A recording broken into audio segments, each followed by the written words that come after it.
బైన్సా మున్సిపాలిటీలో ఈసారి ఎలాగైనా జెండా ఎగరవేయాలని చూస్తోంది బీజేపీ. దాదాపు 15 ఏళ్లుగా ఎంఐఎం ఏలుబడిలో ఉన్న ఈ మున్సిపాలిటీని దక్కించుకోవడానికి కమలం నేతలు ప్రయత్నిస్తున్నారు.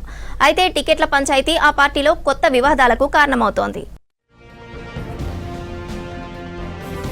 ఈసారి ఎన్నికల్లో బైన్సాలో పాగా వేసేందుకు బీజేపీ ఎంఐఎం పోటాపోటీగా ప్రయత్నిస్తున్నాయి. ఎంఐఎంకు ఎలాగైనా చెక్ పెట్టాలని కమల దళం పట్టుదలగా ఉంది. Local BJP MLA Ramarao Patel ఈ ఎన్నికను ప్రతిష్టాత్మకంగా తీసుకున్నారు.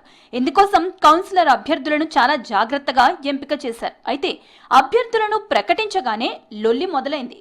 బలం లేని లీడర్లను ఎంపిక చేశారంటూ గొడవకు దిగారు స్థానిక లీడర్లు. ఎన్నో ఏళ్లుగా పార్టీని నమ్ముకుని పార్టీ కోసం పనిచేస్తున్న తమకు టికెట్స్ రాలేదంటూ ఎమ్మెల్యే రామారావుపై బహిరంగంగానే విమర్శలు చేస్తున్నారు లీడర్లు. కేసులతో జైలు పాలైన తమ కష్టానికి గుర్తింపు లేదని ఆవేదన వ్యక్తం చేస్తున్నారు. కాంగ్రెస్ నుంచి వచ్చిన వాళ్లకు టికెట్లు ఇచ్చారంటూ మండిపడుతున్నారు కార్యకర్తలు. బైన్సా పట్టణంలో బలంగా ఉన్న హిందూ వాహిని నాయకులకు టికెట్లు ఇవ్వకపోవడాన్ని ప్రశ్నిస్తున్నారు. ఎమ్మెల్యే తీరు ఎంఐఎంకి మేలు చేసేలా ఉందని వాపోతున్నారు. గెలుపు గుర్రాలకే టిక్కెట్లు ఇచ్చామంటున్నారు ఎమ్మెల్యే రామారావు పటేల్. తనపై కావాలనే ఆరోపణలు చేస్తున్నారని చెబుతున్నారు. టికెట్ రాని వాళ్లకు భవిష్యత్తులో మంచి పదవులు ఇస్తామంటున్నారు. ఏది ఏమైనా బైన్సాలో కాషాయ జెండా ఎగరడం ఖాయమంటున్నారు. ప్రతి వార్డులో మాకు టికెట్ ఇవ్వండి అని కొందరు కార్యకర్తలు అడగడం జరిగింది. ఒక్కొక్క వార్డులో 10 కార్యకర్తలు అప్లికేషన్ ఇచ్చారు. ఆ 10 కార్యకర్తలకు సమన్వయం చేసుడు సాధ్యం కాదు.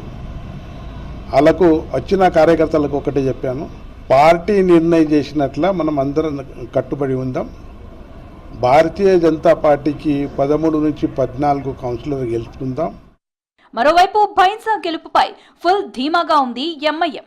ఇక్కడ తమ గెలుపును ఎవరూ అడ్డుకోలేరని చెప్తున్నారు.